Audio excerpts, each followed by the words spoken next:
está en todo su apogeo, está en todo su apogeo en este momento, amenazando por donde, o sea, a diestra y siniestra. Entonces uno dice, venga, ¿qué está pasando? O sea, ya comienzan a preguntarse en realidad que ya es terrorífico, ya lo pone uno a pensar. O sea, ¿hasta qué punto los alcances de del poder que está manejando, de los hilos que manejan estos señores, está detrás de todo esto? ¿Por qué no dejaron hablar a Otoniel? Porque ya cuando el hombre iba a comenzar a la JEP se sujetó, ya lo extradita. ¿Qué pasa? Mire lo que dijo el guardián del IMPEC sobre el señor que se voló. Dijo, no, venga, yo tengo que decir que el señor comenzó a decir y el señor no se escapó. Al señor nosotros tuvimos que desaparecerlo. Entonces comienzan a aparecer cosas que ya lo ponen a reflexionar a uno sobre lo que está viviendo, sobre nuestra sociedad, sobre las instituciones que están sobre nosotros. Y aquí ya no se trata de un tema de izquierda o de derecha o de uno del otro. Aquí ya se trata de, de, de, de equipos o de grupos oscuros que ya, profe, ya van a otro nivel. Esto ya está pasando ya de claro oscuro, de castaño oscuro, como decían los viejos. Y ya en realidad, profe, ya uno ya creo que ya aquí ya la democracia ya es un variopinto totalmente diferente a lo que nosotros creemos como democracia, o ya uno comienza a mirar hasta qué punto, profe, en realidad aquí los que mandan son otros, o el poder en manos de quién está, o por parte de quién está fundamentado.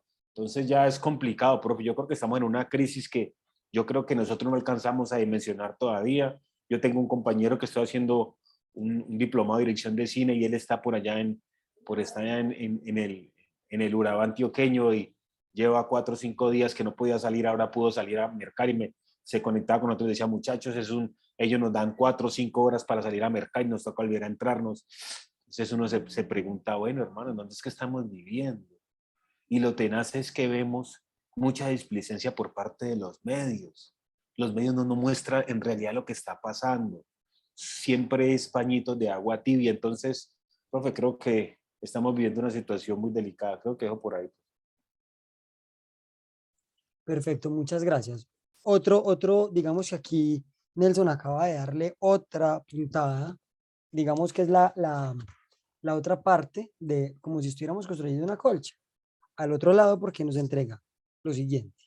Pilas porque lo que viene para la primer pincelada y la clase que viene son importantes. Amenaza, o sea, la condición de amenaza y vuelven a hacer énfasis, Nelson, con la idea de bandolerismo. El bandolerismo es vital. Hoy amanecimos con un muerto, ningún muerto es menos importante que otro, para que no vamos a malinterpretar eso. Pero cuando voy a decir en ese momento un muerto muy importante, es porque hace parte de las instituciones internacionales que se vuelven vitales y que, pues digamos así, la embarraron. Asesinaron a un fiscal en Cartagena, que es de Paraguay. Y esto tiene un problema grave porque ya es un crimen transnacional que también le da un espaldarazo al desarrollo continental. Y el epicentro del asesinato fue la isla Barú, estamos hablando de Colombia. Y es grave lo que pasa. Y Nelson acaba de darle al palo con eso. ¿Dónde está la garantía de las instituciones que son las que deben de promover el desarrollo? Y cuando hablamos de desarrollo no solamente social o el del medio ambiente, hay un desarrollo que apunta y debe de encargarse de las garantías jurídicas, de los códigos penales, de las garantías de administración pública de un país, de las garantías de la administración militar, porque es que por más que sea un militar garantiza un orden. Y ese orden es importante porque es que es el orden, me voy a remitir hoy a Foucault, el orden del control de la sociedad. Y es vital. Entonces ahora Nelson dice, ¿y entonces dónde está la autoridad? Yo creo que esa pregunta nos las hemos hecho desde que Colombia es Colombia y tiene democracia cada 4 años. ¿Y el gobierno dónde está? Porque es que aquí es un gobierno de los, como si fuera un gobierno de los válidos, y los válidos se apoyan de unas instituciones que, digamos, ponen en entredicho la garantía de la estabilidad de la sociedad colombiana. Entonces, a mi juicio, es, digamos, grave, grave, muy grave además, el proceso en el que Colombia está viviendo. tengo preocupación con Fernanda Sandoval. Fernanda, ¿cómo estás? ¿Estás ahí en este momento que te volví a dar acceso?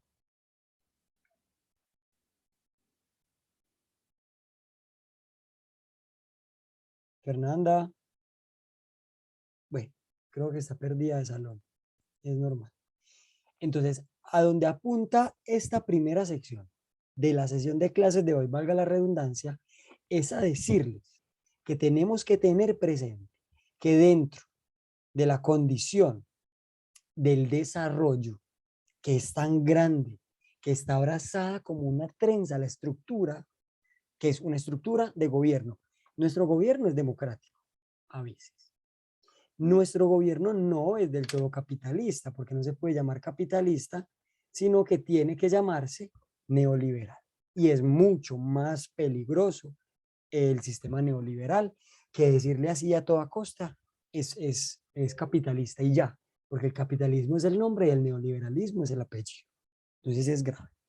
Tercero, la cobertura estatal aquí no sirve sino para las ciudades grandes. Y hoy una de las grandes ciudades de Colombia, que es Medellín, está patas arriba. El invierno, por una parte, que no se puede controlar porque ya se nos salió de las manos. Nelson y Francisco hablaron de eso muy bien la clase pasada. Me voy a remitir a ellos porque sus aportes fueron muy valiosos. Se sale de control ya el clima. Y aunque esté en la inclemencia de un clima frío en Medellín, las calles están abarrotadas y las autopistas están cerradas. No hay movilidad porque remueven un alcalde. Pero el gran hombre, que es el general de las Fuerzas Armadas, no se le llama ni siquiera a un jalón de orejas, garantiza que las instituciones están parcializadas.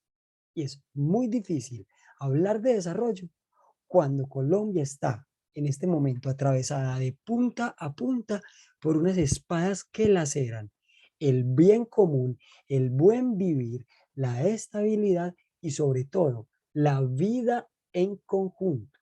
Porque Colombia al parecer nunca va a poder conciliar una, una amistad entre los extremos, porque aquí el centro colombiano es grave, es un centro que no da ni para allá ni para acá, y aquí no hay derecha e izquierda, acá hay extrema y extrema.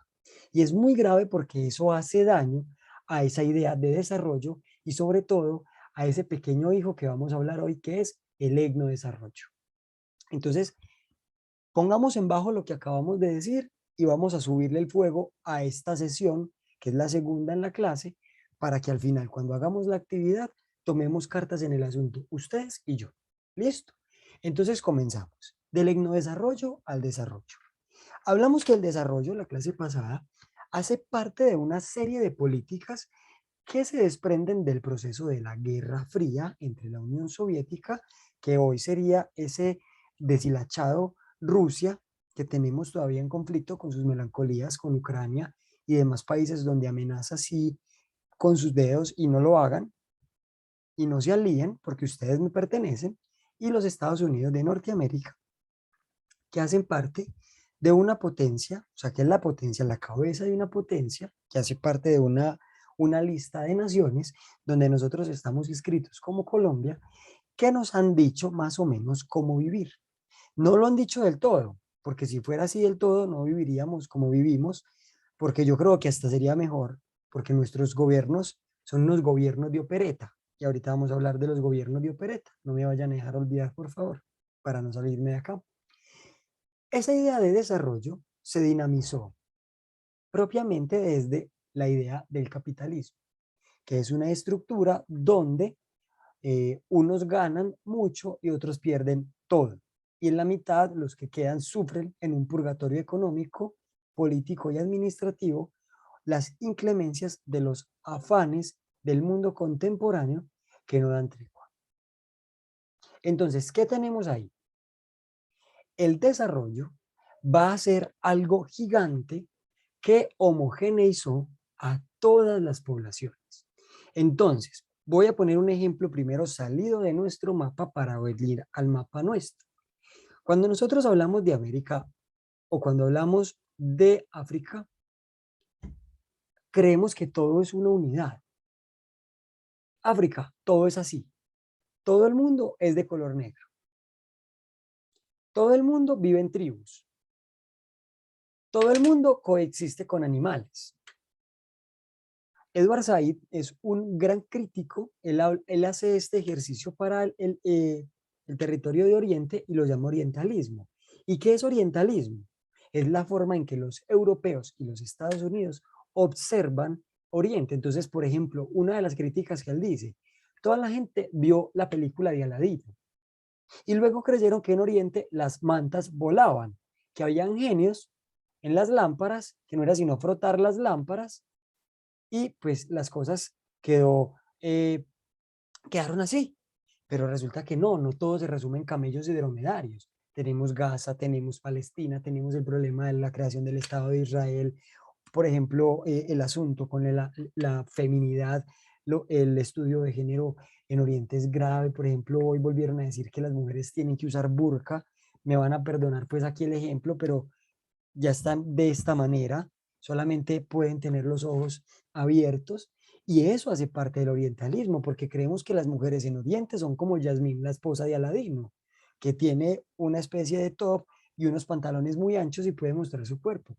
Vamos a ver que eso no es así y que no podemos dejar en el orientalismo Al Qaeda o por ejemplo a los talibanes o por ejemplo a ISIS, que es el extremismo islámico, haciendo de las suyas, que para un gran autor como es Humberto Eco, que seguro lo conocen ustedes por el libro maravilloso El nombre de la rosa, él era un gran crítico y decía, ellos están pasando por la Edad Media de Occidente, que eso vuelve a orientalizar. Si vamos a poner este ejemplo en África, para empezar a bajar el embudo, hablemos como de africanismo. Permitámonos inventarnos el concepto, africanismo. Todo el mundo vive con leones como Tarzán, muy lindos. Ya, fin.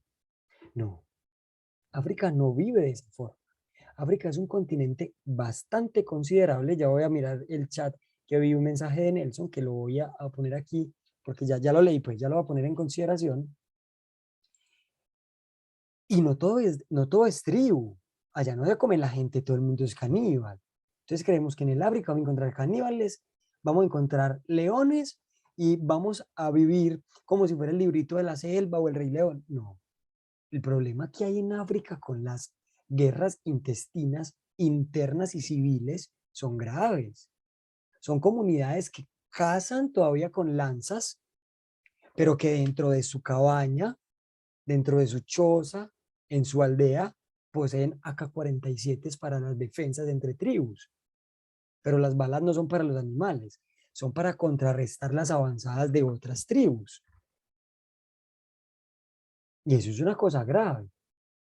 Sudáfrica se metió en una vaca loca haciendo un mundial. Tal vez para los que nos gusta el fútbol fue uno de los mejores mundiales, pero ya vieron en el estado en el que están económicamente hablando después del mundial, con esos grandes esas edificaciones deportivas que son los estadios, con la grama casi hasta la primer grada, porque no se vuelve a jugar fútbol. Eso es un avance del desarrollo capitalista, porque creyeron que así dinamizaban la economía africana completa. No hicieron eso. Pese a que, por ejemplo, Johannesburgo en Sudáfrica sea una gran capital económica continental, pero no mundial. Y eso es grave. Y de frente a quién tienen, al subcontinente indio, que es una capital como Medellín. Es que miren el problema tan grave cuando hablamos ahorita. ¿Sabían que Medellín es la capital de la cuarta revolución industrial del mundo? Y en ese momento le echaron al alcalde. Eso es darle la espalda al desarrollo en términos generales. Y vemos las inconsistencias del desarrollo.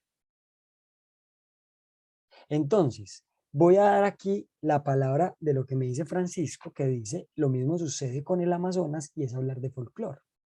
Buscaban en African Book, donde supuestamente habían iniciado civilización, y habla precisamente de eso.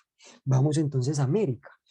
Creo que fue Francisco, si no fue Nelson, alguno de los dos de la clase anterior habló de Enrique Dussel, un gran pensador latinoamericano, entre los que vamos a poder sumar al bogotano Santiago Castro Gómez, al que vamos a poder sumar Francisco de Rous, el sacerdote colombiano, Aníbal Quijano, que si no me equivoco es argentino o chileno, podemos sumar a Pepe Mujica, y así una gran cantidad de intelectuales que pensaron dentro de la sintonía de Said cuando habló de orientalismo y hablaron de liberación, teología de la liberación. Llamémoslo americanismo para que hablemos en las mismas palabras, en el mismo renglón. América Latina es la misma cosa. Creen que todo es carnaval y samba, creen que todo es guerrilla y narcotráfico y ya. Eso es mentira.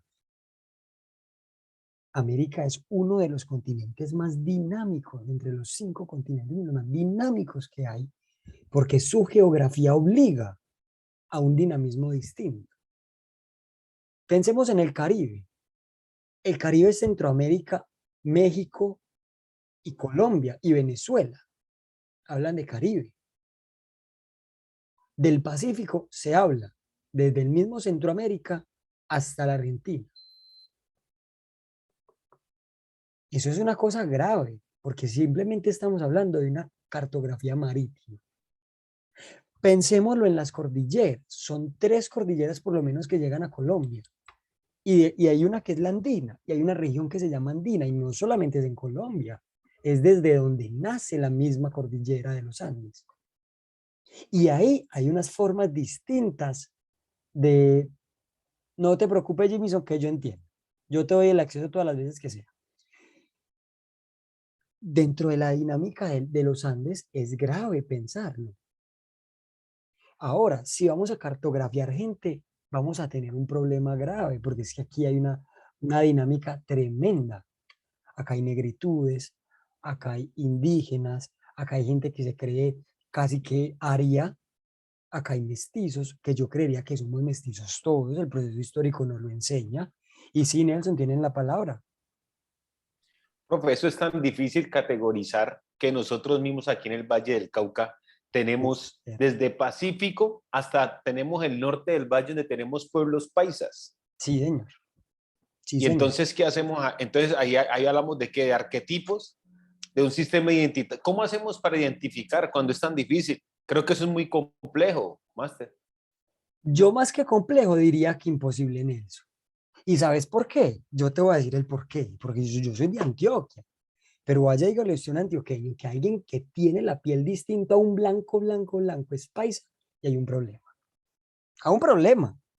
Porque es que paisas hay hasta la parte norte del Valle del Cauca y hasta la parte sur de donde inicia la región Caribe. Porque es que los paisas, si nos remitimos a la historia, son parte del proceso de formación nómada de la colonización antioqueña. Entonces, creemos que sí, pues ahí no, pues paisas aquí, los del sombrero y los que comemos arepa y los que cargamos silleteros y los que ponemos presidentes cada que nos da la gana y los más berracos y los tumbadores. Y ahí vamos es a un asunto de regionalismo. ¿Y la identidad dónde queda?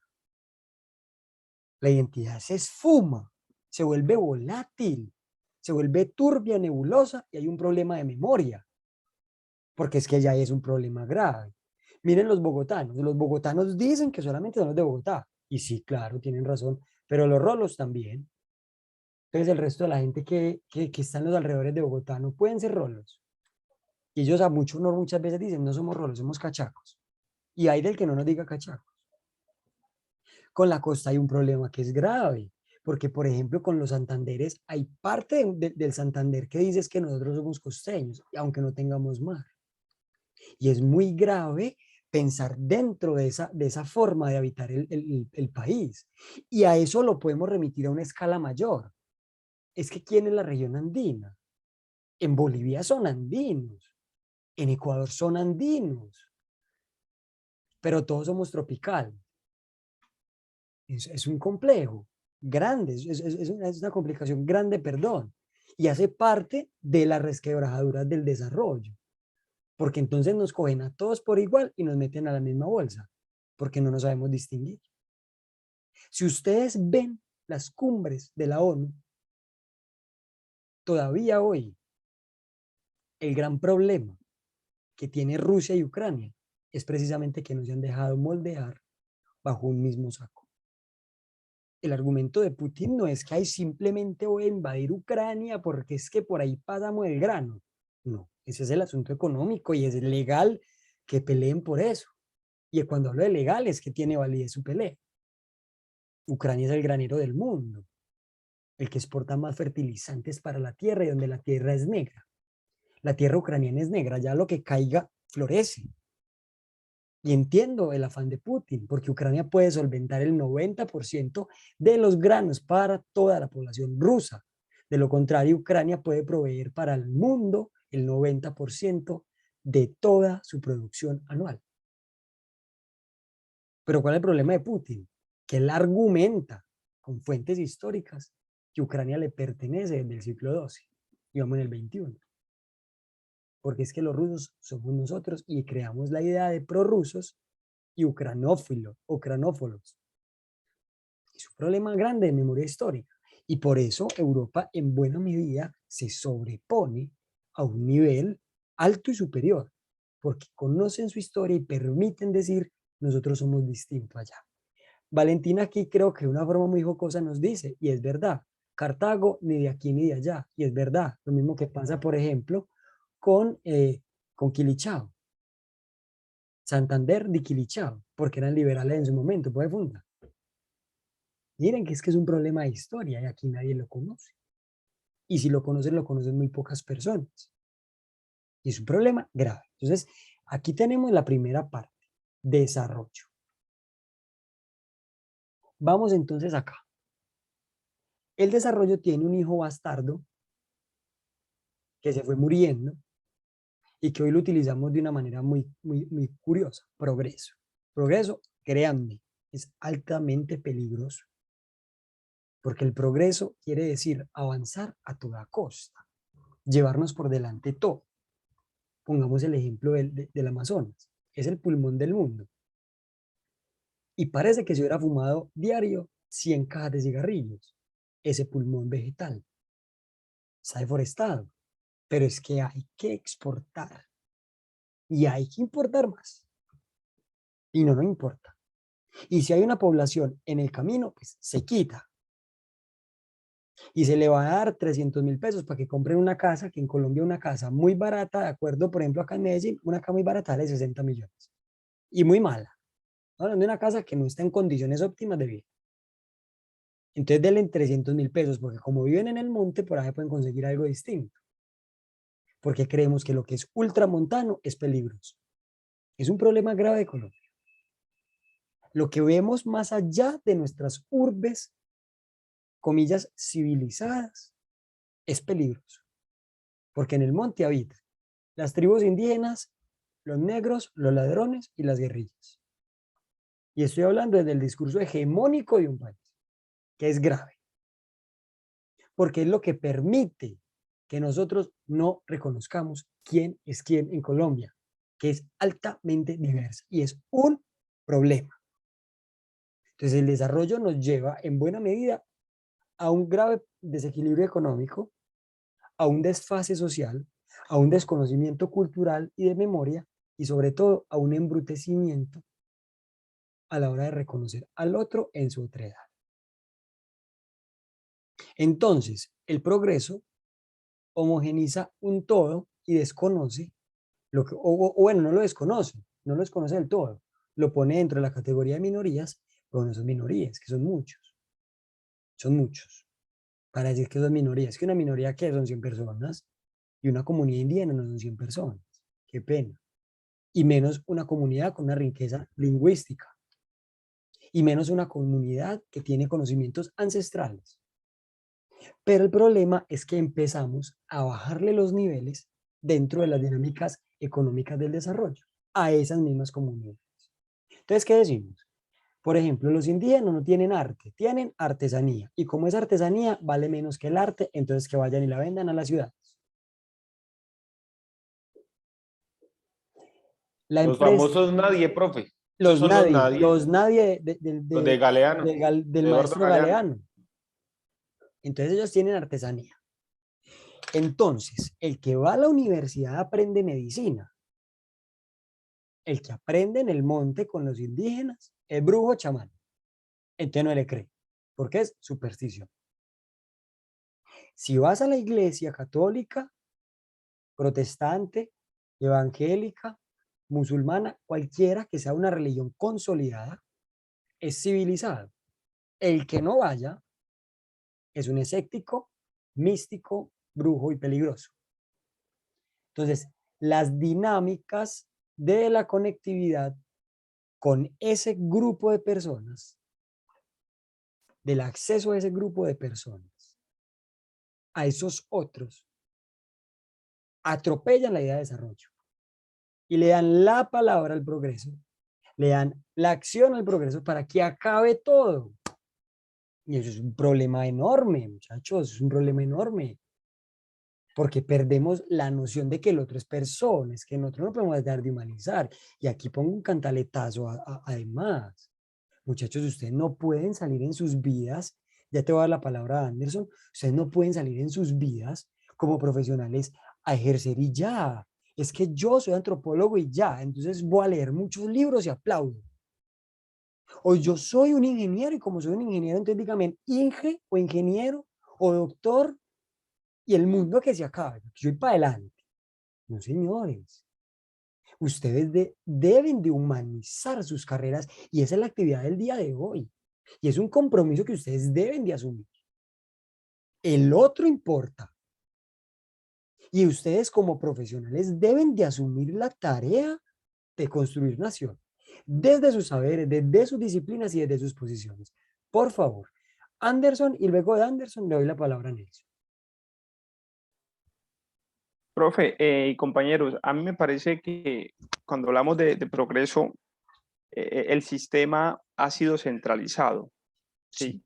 Entonces, los conceptos han sido planteados desde una sola mirada, desde una sola visión. El desarrollo también, ¿sí? Esos puntos que han nacido ahora y esos conceptos que han nacido ahora, como el etnodesarrollo, todo el concepto que leímos en los textos sobre el desarrollo sostenible, sustentable, todas esas lecturas ya son más de modo inductivo. Todo Ujú. el modo que nosotros hemos tenido y todo lo que se nos ha planteado de desarrollo ha sido profundamente deductivo y desde esa misión hegemónica que siempre se nos ha planteado. A lo que yo quiero plantear, a lo que yo quiero llegar es cómo uno logra romper ese sistema. Cuando sabemos, por ejemplo, que la mirada del indígena y esa mirada de nosotros los negros también, que tenemos su propia medicina y su propia manera de curar culebra, de curar espanto, de curar un mal de ojo, toda esa riqueza que nosotros tenemos, la ciencia como tal, hablando ya del proceso académico, intelectualista y todo el estudio que le hacen al cuerpo, nos dice que eso es mentiras, que eso no está bien, que eso está por fuera de los principios y que eso no tiene una validez científica. Y como no tiene una validez científica, entonces no es importante y no es necesario dentro de la sociedad. ¿Sí? Entonces, el sistema nos impone unas posiciones para desde allí crear una economía y con esa economía dominarnos. Entonces, todo funciona en torno a la economía. ¿Qué tenemos que hacer los que estamos planteando, los que estamos haciendo su análisis y los que queremos lograr? Someternos a la economía para poder sobrevivir. Entonces, terminamos siendo una herramienta más de la economía por necesidad de vivir, ¿sí? Entonces, yo creo que en ocasiones corremos ese riesgo y eso se nos hace cada día más complejo y más difícil, más difícil. El ELN paralizó a Guapi hace como 3 meses. Paralizado, aquí nadie salía a las calles, ¿sí? Hubo disparos en la calle y todo el mundo asustado, ¿sí? Yo en una homilía una vez prediqué sobre el tema de los muertos y por qué asesinaban y una joven, casi 30 años, me amenazó en una moto. Entonces, son situaciones que uno dice, ¿cómo hacemos para sobresalir de eso? Si el sistema económico nos está planteando toda una manera de vivir y nos está diciendo el desarrollo es esto y hay que vivir de este modo. Y cuando se subleva el pueblo, simplemente hay que callarlo, asesinarlo. Entonces, humanizar como profe con todas estas situaciones. Y yo como sacerdote me cuesta, es decir, hay momentos en los cuales uno siente miedo por la vida, pero ¿cómo más? Es decir, hasta dónde puedo navegar con mi potrillo, Lo dejaría por allí. Gracias, compañero y Gracias profe. a ti, profe. Nelson, Profe, tocando el tema de las etiquetas, tocando el tema de las minorías, volvemos como a como a esa forma de tratar de parte de quién, o sea, quién nos ha nombrado minorías, quién ha dicho de que nosotros somos menores que otros, o sea, a quién se le pasa por la cabeza que, las 4, 5, 6, 7 familias que nos gobiernan son más que nosotros.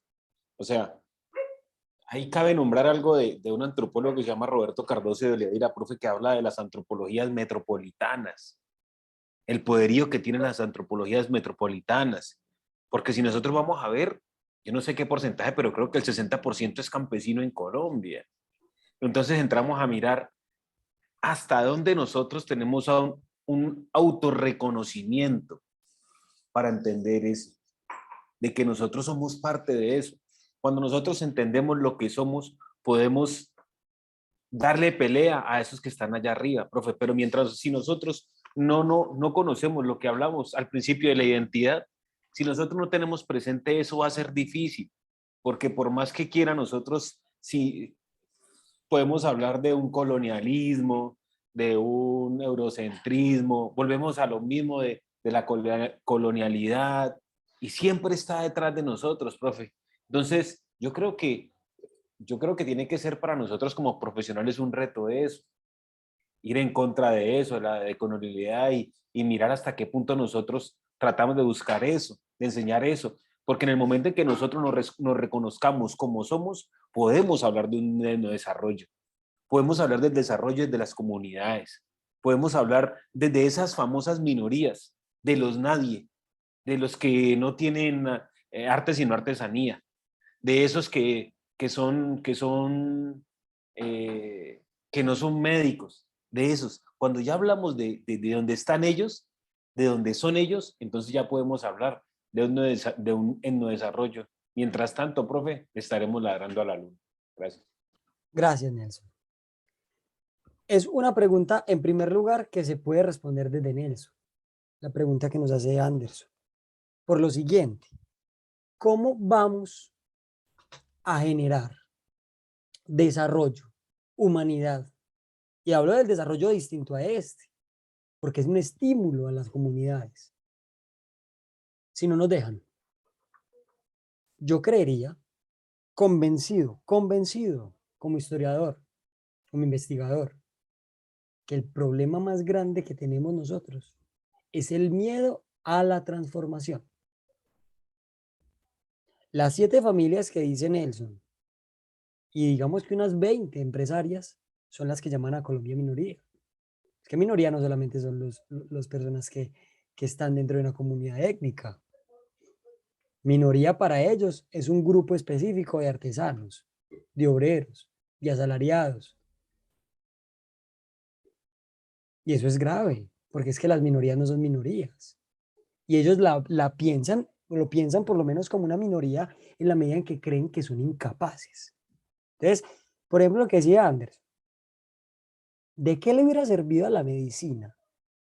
A la medicina, una rama de la salud amplia, la mamá, la genérica, hablar de lo que es la obstetricia, si no hubieran hecho caso a la forma en que las negras enseñaron a parir. Pero eso no lo van a reconocer, porque es que estaba por fuera del margen de la ciencia. Y así pasa con todo. Así pasa con todo. Pasa con absolutamente todo. Entonces, ¿cómo vamos a humanizar? Primero hay que saber elegir. Primero hay que saber elegir. Hay que luchar contra todas las formas y contra todos los fenómenos que nos imponen, porque es que ellos no llegan siempre a la fuerza. Hay unos que llegan a la fuerza y matan y desaparecen y acribillan y se llevan todo por delante. Pero hay discursos que hay que aprender a escuchar y reflexionar para que no se vuelvan hegemónicos, porque hacen daño, porque hacen daño. Ahora, hablábamos de la paradoja, que a mi juicio es una de las más graves, una paradoja del desarrollo, la educación. Es que si aquí no educan a la gente. En Colombia la gente está diseñada, la gran población colombiana está diseñada para hacer caso, no para pensar. Estudiar es un privilegio. Es que ustedes tienen un privilegio al estar detrás de esas pantallas en una sesión de clase. ¿Cuánta gente tiene que trabajar y desistir del sueño de estudiar porque sus ingresos no le dan para eso? Yo soy un privilegiado de tener una carrera universitaria. Entonces, si nosotros no pensamos en una transformación desde la estructura que nos garantice por lo menos piezas claves, no tenemos nada, muchachos y muchachas. Hay sacerdotes el día de hoy que están diciendo en los púlpitos por quién votar. Eso no debe de pasar. Hay maestros diciéndole a los estudiantes voten por este. Hay empresarios diciéndole a la gente voten por aquel otro. Si no lo echamos y hay de que no gane y lo tenemos vigilado. Es que es minimizar la posibilidad de reflexión, de criterio, de crítica. Y luego volvemos en lo mismo. Nuestros colegios se van al piso. ¿Cuántos estudiantes no pueden volver al colegio porque un vendaval se les llevó un techo de lata? Como que un colegio tiene techo de lata. Pues como que un colegio tiene techo de lata. ¿Cómo que hay que esperar que es que el hermanito venga y le ponga los zapatos del otro para que el estudiante vaya al colegio? Pero como no hay una garantía para estudiar. En Colombia hay familias que comen una vez al día. Es que eso nos tiene que llamar a eso mismo, a humanizar. Y nosotros tenemos que aprender desde nuestras disciplinas, gracias a Dios son muchas, a humanizar, a entregar, a invitar, a no repetir. Es que la no repetición es lo más importante. Es que yo no puedo volver a repetir lo que conmigo hicieron, el proceso que conmigo llevaron. Si yo vi que acá hay un problema grave, yo no puedo volver a entregarle a otra generación mi problema, porque es que como yo lo viví, no me importa. No. Ahí empieza una forma de las dinámicas del etnodesarrollo. Y ya vamos allá, exactamente, allá vamos a ir. ¿Es el etnodesarrollo un equilibrio para la población? Sí. Y allá es donde estaba apuntando. Sí. Sí.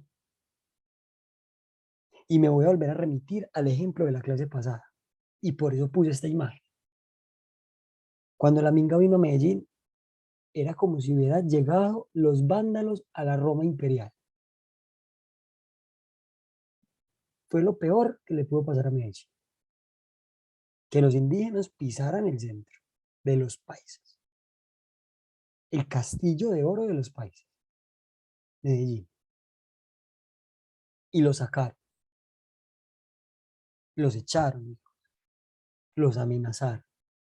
Los tuvieron que custodiar como se custodia algo que es sagrado. Porque no podían estar ellos mismos dentro de una ciudad que también les pertenece.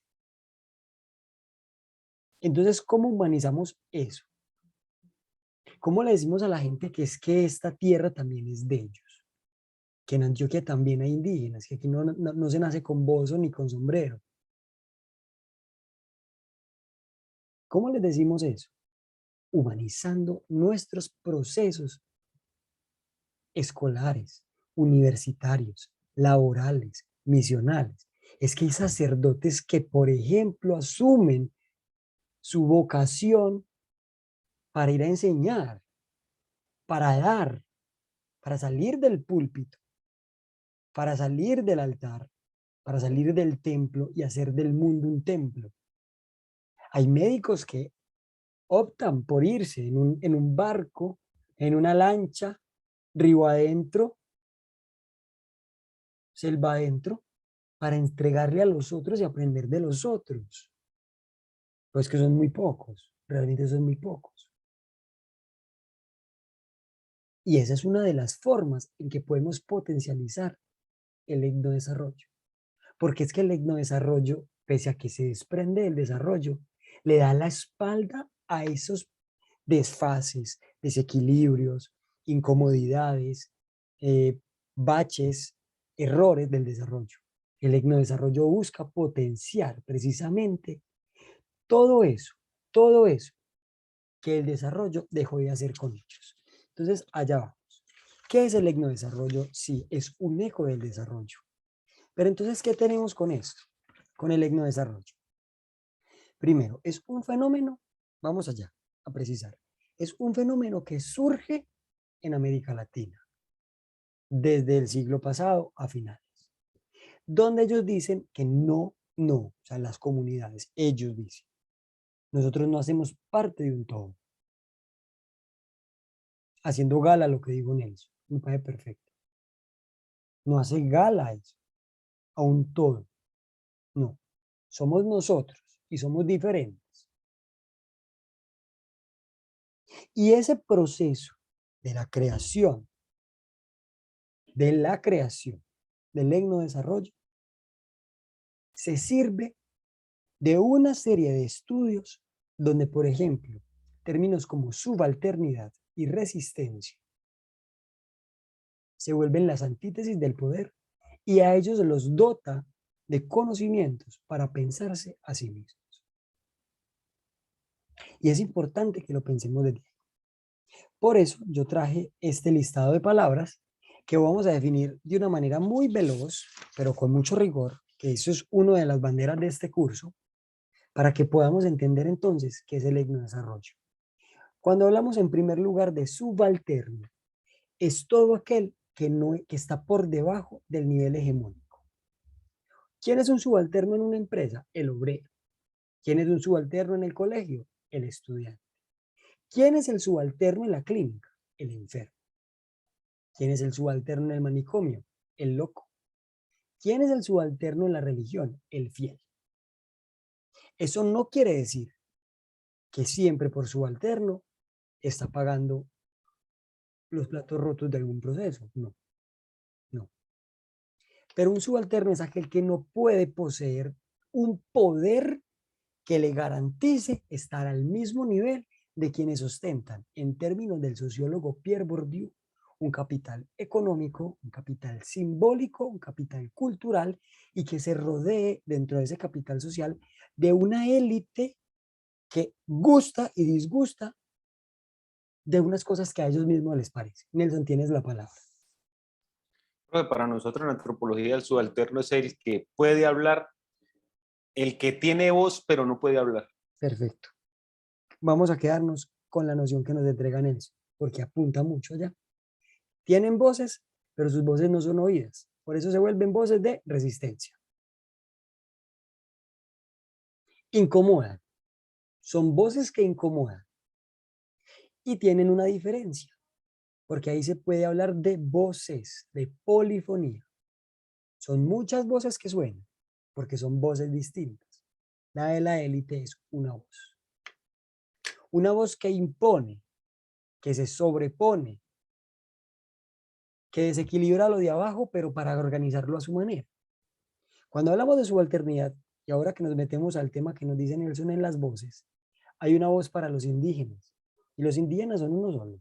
¿Cuántas comunidades indígenas hay? Son muchas voces y muchas necesidades. Hay poblaciones negras. Las poblaciones negras son las mismas. Es que los negros, no. Son muchas poblaciones. La población asalariada, ¿es una sola? No. Es que no todos trabajan en las mismas fábricas, bajo las mismas normativas. Son muchas voces. No es lo mismo trabajar en una fábrica en Bogotá que en Cali. No es lo mismo. Y son muchas voces. Y eso hace el subalterno. Entonces, el etnodesarrollo es la garantía del despliegue de las minorías, comillas, de los de allá, de esos otros, de los que nos incomodan. Esos son subalternos, son sujetos, son individuos que están ahí clamando por sus necesidades y defendiendo lo que les necesitan. Entonces, el segundo concepto que tenemos acá es de discurso. ¿Y qué es el discurso entonces? Es la forma en que esa clase hegemónica se refiere a ellos, los domina, Y para ello se sirve de una gran cantidad de armas, de gran cantidad de armas, no solamente las que matan y disparan, armas como la palabra, armas como las acciones, quitar. Voy a poner un ejemplo y me vuelvo a remitir al ejemplo de hoy. Quitar del poder a uno que incomoda. No hay alcalde en Ibagué y no hay alcalde en Medellín. Hay unos encargados que puso el gobierno del presidente de turno. Quitan a ese para poner a otro. Y el discurso con el que va es garantizar estabilidad y seguridad y poder y demás y bla, bla, bla, bla, bla. Y volver a poner todo en una sintonía normal. Es decir, el renglón que tenemos se arrugó, lo que ellos buscan es volverlo a aplanar. Eso es lo que es el discurso. Y ese discurso va en detrimento, o bueno, va a favor mejor, pero en detrimento de los subalternos, pero va a favor del tercer concepto que tenemos, que es control cultural. Nelson lo dijo, Francisco ahora lo mencionó y el padre Anderson no lo mencionó también. ¿Qué es control cultural? Si esa camiseta no sale de una fábrica como la Nike o Adidas, es una mecha y ya. La camiseta Adidas y Nike vale 200.000, pero la que hace el indígena vale 50.000 y la pedimos en 20 para que nos la den 30 y quitársela en 20. Es control cultural, porque eso es artesanía. Las pinturas que hacen los grandes hombres, las grandes mujeres, los genios, van al museo. Las artesanías van a la acera del museo para ser vendidas, esas pinturas que hacen otras personas, a un precio más bajo. El saber ancestral sirve en la medida en que yo sea turista, pero no en la medida en que yo sea el ciudadano. Porque un ciudadano normal va a la clínica, no asiste al chamán, no asiste a que lo soben. Todo este tipo de cosas hacen parte de un control cultural, que las meten en una burbuja y las ponen, ¿cierto? Lo disponen para que nosotros lo observemos como algo que nos resulta ajeno. Y voy a poner un ejemplo. Cuando nosotros vamos a los grandes centros comerciales donde hay almacenes de cadena, entramos, por ejemplo, a almacenes eh, de una marca reconocida, vemos que las frutas brillan y están organizadas de una manera, una disposición muy particular. Las mandarinas se hacen en una pirámide, los bananos se ponen con unas mantas para ornamentar. Por ejemplo, los cocos se apilan para que siendo los redondos den una forma cuadrada, se brillan las frutas y eso vale mucha plata. Entonces, por lo que se compra un kilo, en esos almacenes se puede comprar 1,5 kilos o 2 kilos, porque son frutas que pasan a un proceso de selección. Si ustedes van a un pueblo, yo hablo por Antioquia, ustedes viven en otros lugares del país y aquí todos merecen el reconocimiento. Yo hablo por Antioquia. Cuando vamos, por ejemplo, en Antioquia a Sopetrán, que es un territorio, digamos que se reconoce por la pureza de sus frutas, usted con lo que compra aquí, lo que llamamos en Antioquia el revuelto, que son todos los vegetales, las frutas y demás, y lo que compra en el almacén de cadena, allá lo mandan con un surtido como para que usted ponga un negocio, porque se los está comprando a ellos. Cuando uno habla con ellos y dice, ¿por qué es más barato acá? Ellos dicen, porque es que a nosotros nos compran bajo un peso establecido por ellos. Y es un peso dentro de la densidad y un peso dentro de la economía. Entonces, por ejemplo, el cafetero de Andes, acá en Antioquia, que baja a diario con un costal de café, se lo compran abajo, voy a poner un precio, 15.000 pesos. Eso le vale el día de trabajo a un campesino. 15.000, lo que logre meter en su bolsa y se pese. Le fue muy bien 15.000. Ese café que compran ahí, que van a vender a las grandes industrias, ese bulto de café, se lo venden a ellos en 200 o 250.000 pesos. Para que esa gente lo procese y nos venda a nosotros un tarrito así, que vale 10.000 pesos de acuerdo al café, que además nos venden basura. Porque el café bueno colombiano sale del país. El café que él le valió 15.000 pesos, todo un día de trabajo un campesino. Es control cultural. porque es que a nosotros nos manejan las empresas y los gobiernos y los militares. Ya. ¿Cuál es el otro control cultural? Es que ahorita lo está diciendo Nelson. Es que nosotros hablamos desde un solo punto y el padre Anderson lo está diciendo ahorita también. Es que hay que leer estos documentos para clase de otra forma, porque se crean desde un solo punto. Y es que eso es lo que hace el control cultural. ¿Para qué vamos a escuchar a los que nunca han tenido nada si no saben nada? Cuando nosotros ya tenemos la cultura, sabemos cómo son las cosas. Entonces nosotros organizamos las cosas.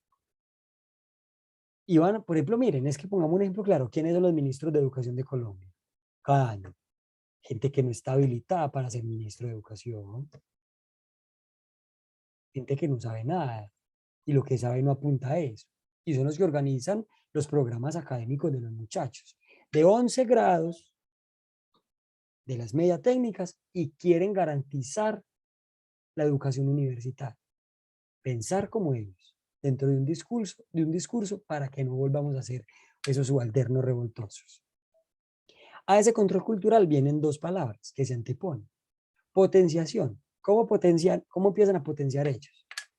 Vamos a regalar un colegio para que ese señor que todo el tiempo les está enseñando unas cosas que no sirven, como los conocimientos ancestrales, sean reemplazados por la matemática.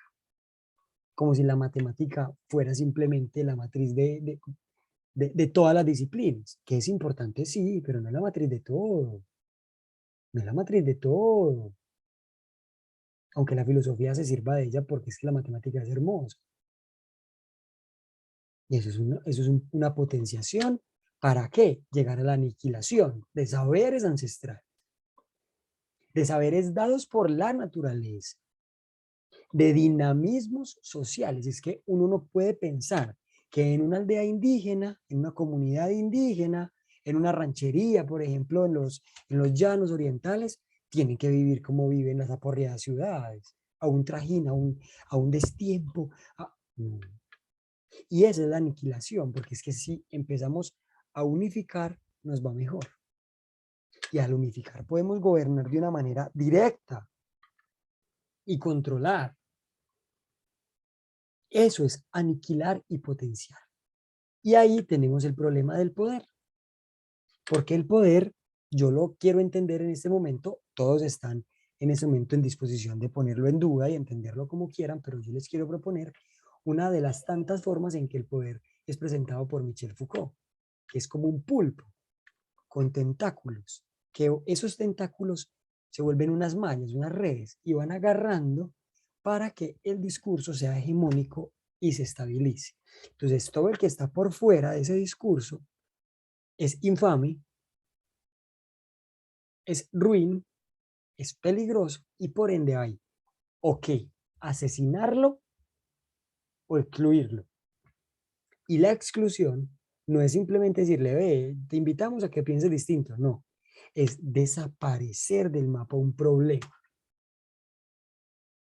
Y el problema de Colombia se llama líderes sociales, es un problema grave, es una piedra en el zapato, porque reclaman lo que les pertenece y no están en el poder.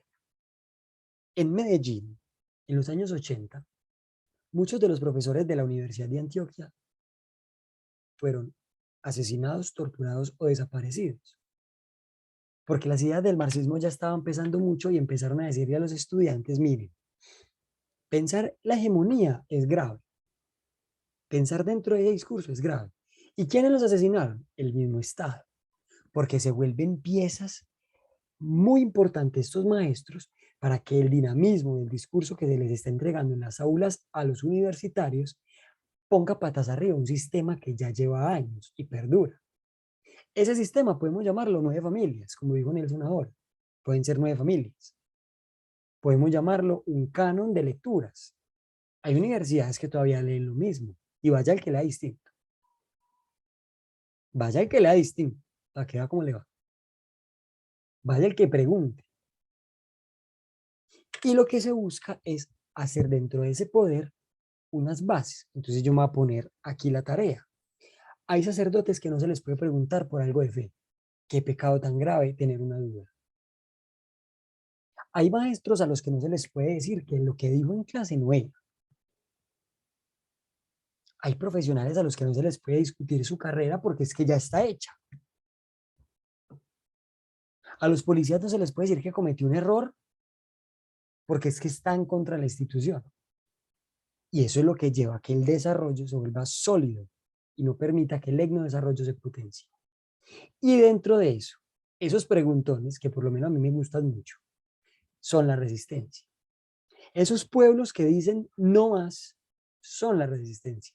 Las mamás, esas mujeres de Soacha, son la resistencia. Llevan casi 20 años, 24 años si no me equivoco, buscando a sus hijos y poniendo en entredicho cada paso que los gobiernos de turno hasta el día de hoy van llevando. Y usted no hizo, y usted no hizo, y usted no hizo, y usted no hizo, y usted no hizo. Y necesitamos. Esa resistencia es necesaria. Y yo espero que ustedes como profesionales tengan una resistencia siempre, para que lo que les digan siempre sea puesto en duda.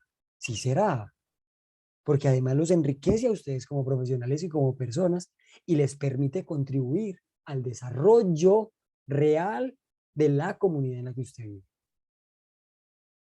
Y esa resistencia lleva a la memoria, que la tengo ahí. Recordemos qué pasó, porque nuestra memoria es endeble. En Colombia casi que inexistente. Porque tampoco podemos decir que la gente del todo olvide. Eso es volver a meter a todo el mundo en un saco y sacudirlo y llenarlo de la misma harina. Y no. Pero aquí en Colombia la memoria es muy débil.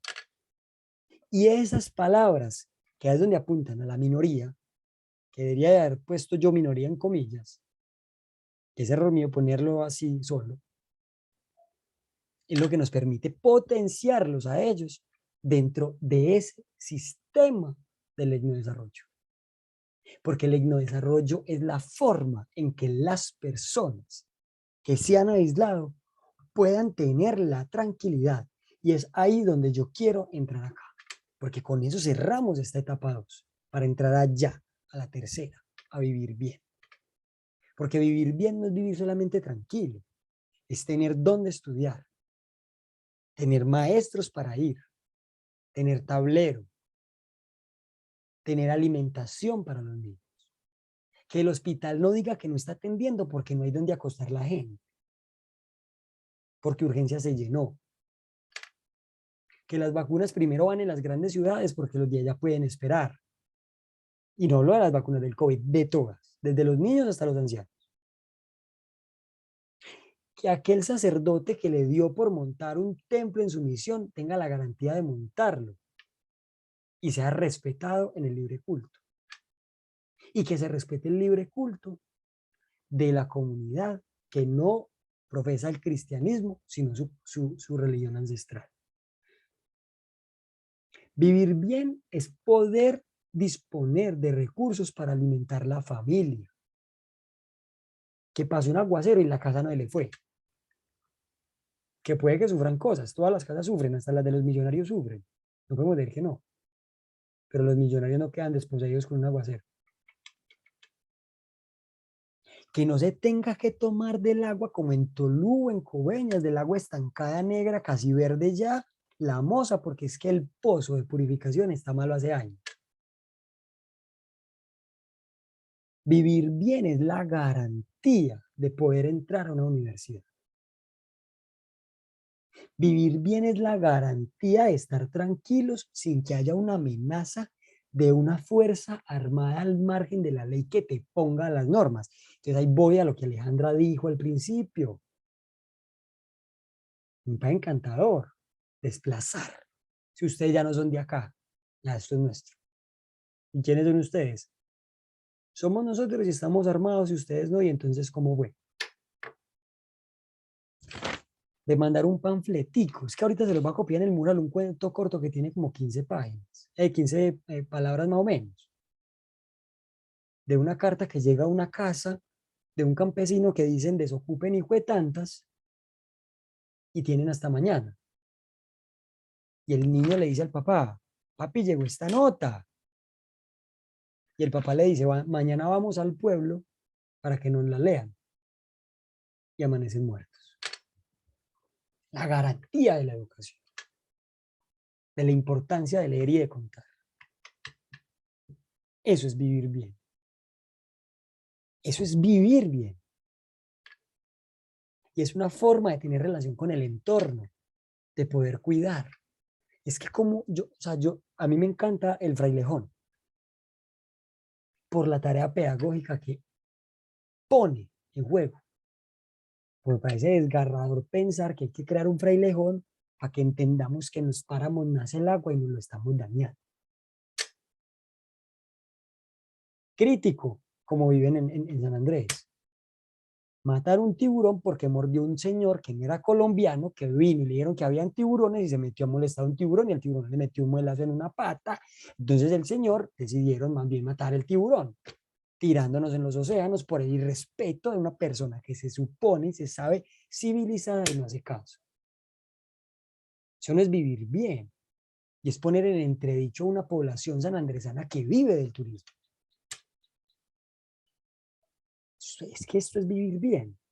Y para vivir bien necesitamos el etnodesarrollo, sí, pero no solamente es vivir bien dentro de una comunidad indígena, dentro de un grupo negro o un grupo cimarrón o palenque o un grupo de mestizos.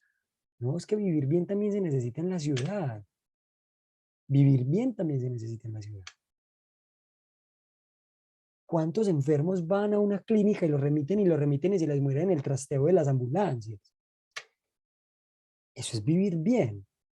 Vivir bien es que los muchachos que se gradúan cada año en noviembre y diciembre, cuando se presentan en octubre a las universidades públicas de las ciudades, que se cuentan por miles, no les digan abrimos unos 100 cupos para 10.000 que están queriendo entrar medicina, como pasa acá en la de Antioquia, como pasa en Bogotá y como pasa en Cali.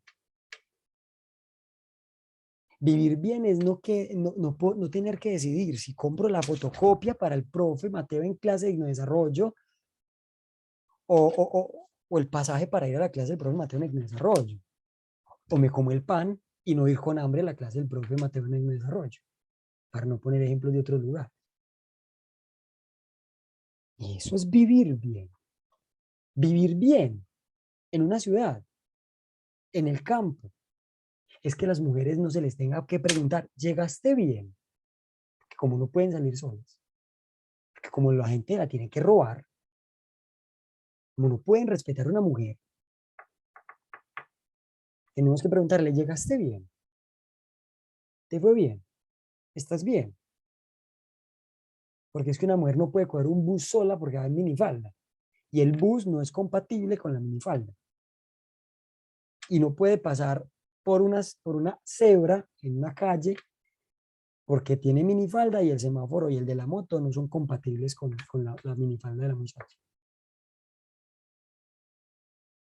Porque tenemos que robarnos las niñas y reclutarlas en los grupos armados para que sirvan, como son mujeres, dentro del grupo armado como mujeres. Ni que es como persona simplemente, es como mujer dentro del rol de género. Que los niños no tengan que crecer viendo la violencia, es vivir bien. Que no tengan que contarle a sus hijos que es que los papás los mataron y los desaparecieron.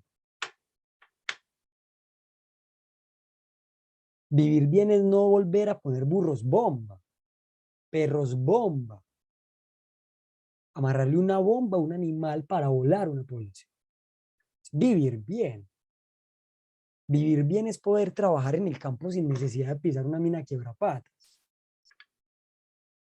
Vivir bien es trabajar legal, no con el contrabando que pone en juego la vida de una población entera. Entonces, ahí tenemos esto. Voy a leer el comentario de Alejandro. Me permito y voy a abrir comillas. Algunas reflexiones sobre algunas palabras clave. Lo que nos está sucediendo con las semillas que nos han introducido. Tal vez el derecho más cercano a la tierra es la alimentación. Y es vergonzoso que en Colombia se enfrente a la malnutrición. Este hecho ha sido agravado por la introducción de modelos de otras escalas para aumentar la producción de alimentos. Perfecto. Con la excusa de erradicar el hambre. Eso lo pone entre comillas mayúscula discurso. En un país que tiene gran parte de su población subalimentada, abro paréntesis, término sutil para decir hambrienta. Esos nuevos modelos, paréntesis mayúsculas potenciación, desplazaron las formas tradicionales agrícolas, disminuyeron la calidad alimentaria, han ocasionado daño ambiental y han excluido a las comunidades campesinas e indígenas sobre las decisiones del uso / aprovechamiento de la tierra, siendo esta otra forma de desplazamiento, abro paréntesis mayúscula, aniquilación. Lamentablemente es muy común ver hoy a los campesinos en un día de mercado en las galerías de los pueblos comprando frutas, verduras y otros insumos. Además de lamentable, es vergonzoso. Que perfectamente podrían cultivar en sus fincas, pero no hacen porque ahora dependen de un monocultivo o porque sencillamente sale más barato comprar que sembrar debido a la alta dependencia que las semillas transgénicas tienen de los agroquímicos. Vuelve a abrir paréntesis mayúscula, control. Ambos elementos introducidos por los nuevos principios de productividad, poder. Fuera de que está perfecto escrito, comulgo con el aporte de Alejandro. O sea, de verdad, es que eso es vivir mal. Y no es que estoy poniendo aquí mal y bien dentro de la categoría moral, porque es que eso a mí no me importa.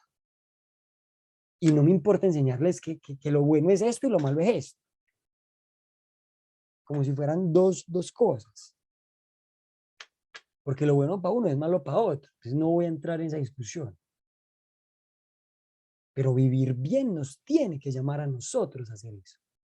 Y ahí responde en parte a la pregunta del padre Anderson. Es que yo puedo garantizarle al otro vivir bien. Es que cuánta gente, les voy a poner un ejemplo sencillo, y esto pasa en la ciudad específicamente, o en mayor medida. ¿Cuánta gente hoy es asesinada por un pagadiario porque el banco no le prestó porque ya debía para poder mercar? Y el pagadiario no mata al padre que es el que contrajo la deuda y no a la madre para que el padre pague la deuda y deje una familia desbaratada por completo. Porque no tienen comida. El COVID llegó para todos. Eso no llegó para ustedes o para mí o para Medellín y Cali. No, llegó para el mundo entero. Y Colombia no fue capaz de garantizar que las empresas minoritarias de emprendedores estuvieran a flote. No habían subsidios. Entonces, con eso voy a entrar a esta actividad que vamos a hacer. Me van a escribir por el chat, pero quiero que algunos socialicen. Nelson, sí, dale. Tienes la palabra antes de la actividad. Profe, recordaba yo sobre el vivir bien lo que piensan los quichuas. Los quichuas tienen algo que le llaman el sumau causai. Ellos dicen que esa forma de vivir en armonía con la naturaleza no es solamente una economía sostenible, sino que tiene más trascendente, pues, que enlaza todas las creencias de los pueblos indígenas. Ellos hablan desde una perspectiva holística, profe, donde ven que la tierra lo engloba todo. Sí. ¿Sí me entiende? Donde estamos incluidos todos nosotros, usted y yo como ser humanos, y que esa naturaleza como tal, llena de vida, está en todos los elementos de la naturaleza. Perfecto. Esa gente lo explica de una manera muy pedagógica.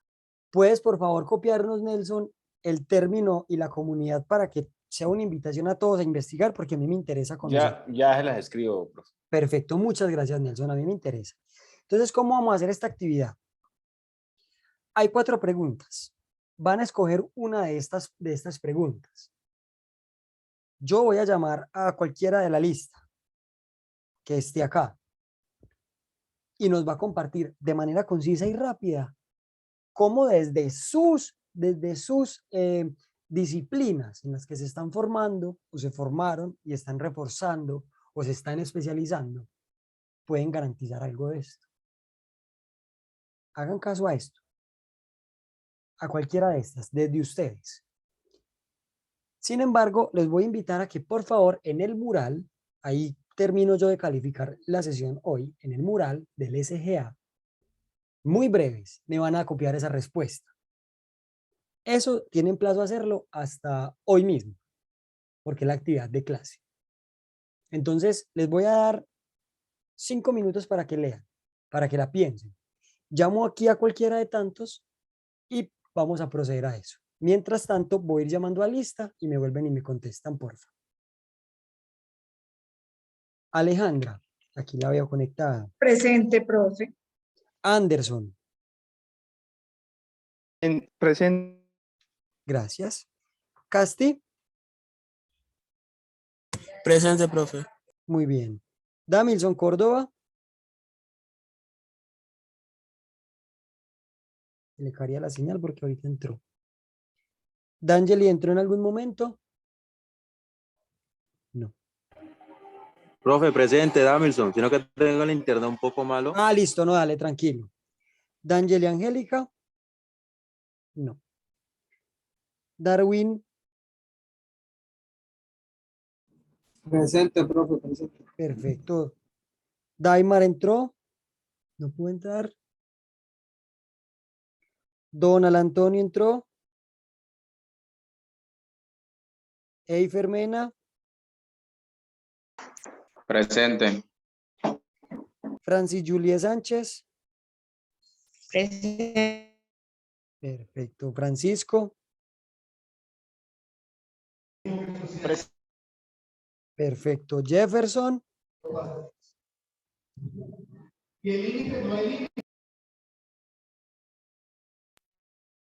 Jordan.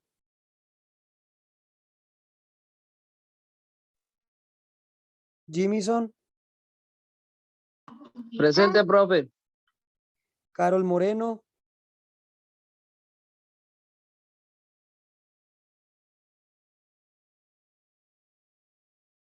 Livia Slady. Presente, profe. Natalia Rubiano. Presente, profe. Nelson Fernando Hernández. Narváez, perdón. Aquí, máster. Perfecto. Olvis Emiliani Córdoba. Presente, profesor. Valentina. Presente. Wilner.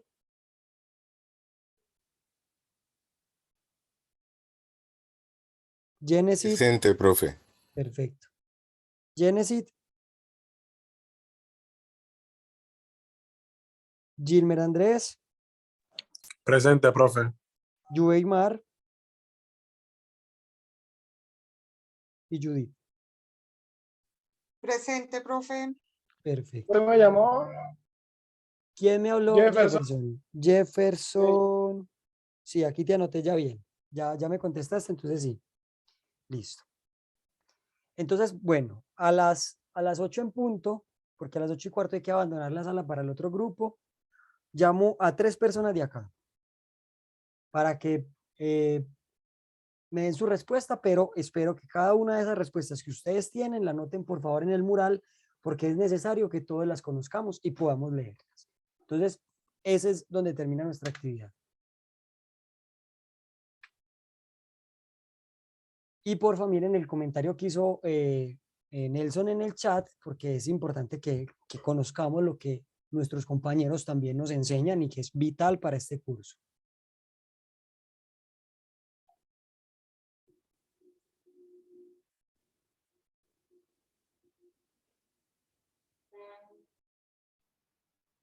Profe, me le un momentico. ¿La respuesta es a cada pregunta o a una de las preguntas? A una de todas. Coges una, la que tú quieras, y la respondes en el mural. Y si yo te llamo aquí ahorita, pues la respondemos acá entre todos, para que todos socialicemos un poco.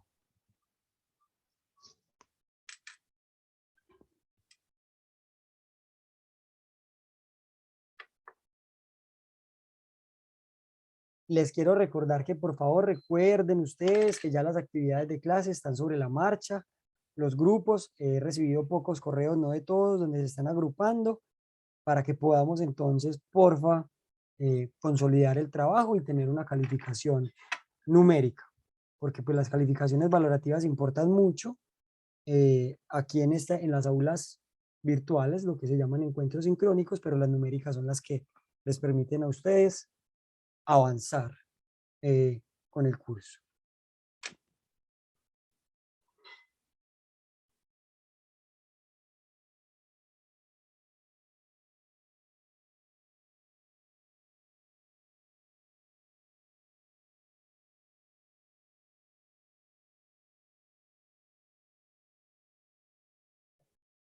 Bueno, entonces le doy la palabra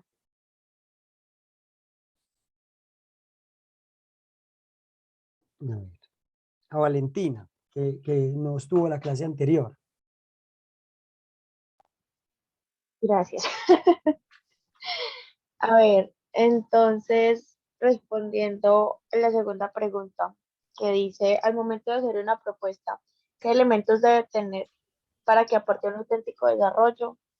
Yo creería que lo principal y lo más importante es buscar pues como una propuesta que sea coherente y que se adapte al contexto en el cual se quiere plantear, porque yo tampoco puedo pretender pues venir aquí de un momento a otro a hacer un cambio súper drástico o a decir no, vamos a volver la educación gratis, así como así, porque pues realmente es algo que, aunque no sea imposible, pues lleva un proceso bastante largo y hay muchas cosas de por medio. Entonces, creería yo que para hacer una propuesta, pues lo más importante siempre va a ser que esté aterrizada al contexto, a la realidad y que sea viable, o sea, que no sea algo como tampoco tan a largo plazo, porque si no, durante el camino va a llegar el punto en el que me voy a cansar o me voy a perder o me voy a desviar o qué sé yo. Entonces, de pronto empezar con pasos pequeños, pero aterrizados, que sea consciente de que los voy a poder lograr a como de lugar. Muy bien, muchísimas gracias. ¿Alguien quiere argumentar la respuesta de Valentina? Pues alguien tiene como una provocación con decir algo, sino para darle la palabra a otra persona.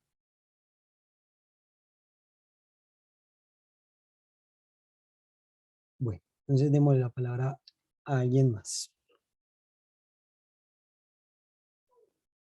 Démosle la palabra a Dimilson, que no lo hemos escuchado.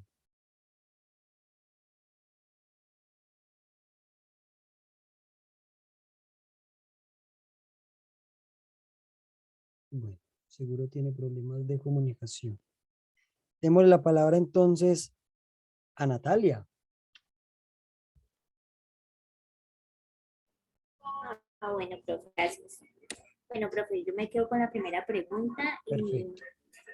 pienso que lo primero es tener una visión clara en cuanto al cambio social, que puede ser planificado y que la gestión de lo social puede ser mejorada paulatinamente, permitiendo que los conocimientos sean retro, retroalimentados en la realidad actual para lograr modificar y afinar las intervenciones, puesto que hay un patrimonio ambiental que proteger, contribuyendo al desarrollo sostenible. Ya, Perfecto. micrófono. Muchísimas Gracias. gracias, Natalia, de verdad, muchas gracias. ¿Alguien quiere complementar, opinar sobre la respuesta de Natalia?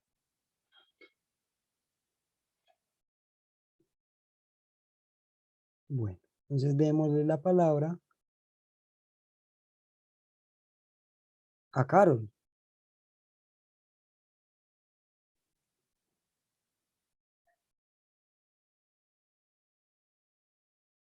Carol, ¿estás ahí? Bueno, está conectada, pero seguramente tiene problemas de conectividad. Demos la palabra a Wilmer.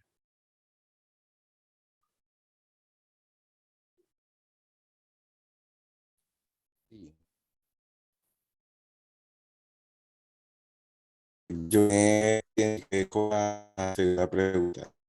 Sí, Al momento de hacer una propuesta que él los debe tener para que un corte sea auténtico.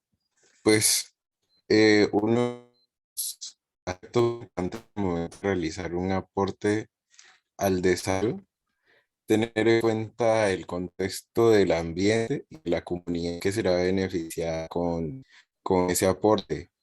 Tener presente la opinión de los habitantes, si están de acuerdo, si eso es lo que necesitan, o que se nos perdió la conexión.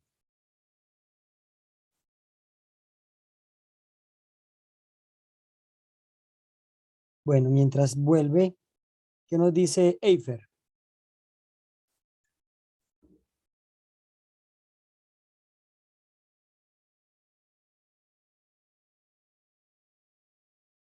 Tampoco está Eifer ya.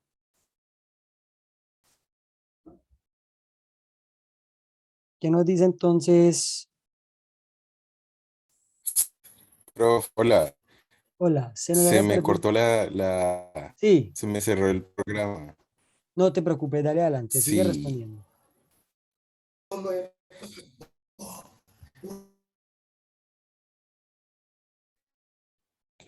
sí. Y decía que habría que tener en cuenta el enfoque bien de antes y si dicho aporte les va a sumar o no a la dinámica que se tenga.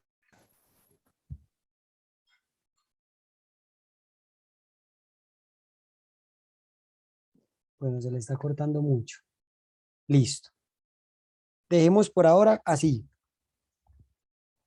La nota del encuentro sincrónico número 2, que es este, la voy a poner para el día de mañana, porque yo debo de leer todas sus respuestas, entonces tienen el día de hoy para ponerlo, mañana temprano, tipo 1 de la tarde va a estar ahí para poder hacer un maridaje con su asistencia y con su respuesta a una de estas preguntas. Vamos a poner una tarea pequeña, que no es nada del otro mundo. Para la próxima clase vamos a buscar, perdón, qué es vivir bien y qué se entiende por vivir sabroso. Que eso no es una palabra que se inventó la candidata vicepresidencial Francia Márquez, para que tengan en cuenta. Vivir sabroso hace parte de un libro. La otra clase vamos a hablar de él porque ya entramos a la etapa 2. Entonces, esa es su tarea. Busquen lo que encuentren, un artículo, un comentario, un video, mírenlo. Lo traemos aquí y hacemos una actividad de socialización de qué es vivir sabroso y de qué entienden por vivir bien. La segunda tarea, aunque parezca muchas veces imposible, la tienen. Sean felices y busquen ser felices ustedes mismos, porque la felicidad, recuerden que está dentro de ustedes. Esa es la tarea, porque de ustedes depende las transformaciones que sus comunidades, sus vidas y sus familias tengan. Yo les quiero agradecer de verdad por su actividad del día de hoy, por la manera en que respondieron a esto. Por favor, acuérdense en el SGA, muevan el SGA. Entonces, de verdad, participen allá, manden el correo rápido. Recuerden que yo no soy el que simplemente digo qué días o no, las cosas están estipuladas, es institucional. El SGA no se llama Mateo Quintero López. El SGA es una plataforma sólida que se controla a partir de la misma institución. Entonces yo los invito a que se pongan al día. Darwin les está haciendo una propuesta. Ahorita si quieren le contestan a Darwin por el correo del SGA. Darwin, yo estoy solito para hacer el portafolio número 1. Entonces vamos allá porque recuerden que yo tengo que calificar y eso se cierra. Yo no lo cierro, eso se cierra solito. Entonces yo los invito a eso, a que por favor participen y no, les quiero desear un feliz día. Aquí tenemos las grandes conclusiones. Las grandes conclusiones las acabaron de hacer ustedes con esas respuestas. Entonces, por favor, atentos a la otra clase. Terminamos esta. Espero que estén muy bien. Espero que sus familias y sus amigos estén muy bien. Entonces, no siendo más, les quiero agradecer de todo corazón por haber asistido al encuentro sincrónico número 2. Les deseo mucha paz en sus hogares y mucha tranquilidad y felicidad a ustedes. De verdad que los aprecio demasiado. Cuídense mucho. Gracias, profe. Feliz resto de la Gracias, Gracias, profe. profe. Muy buenas noches para todos y todas.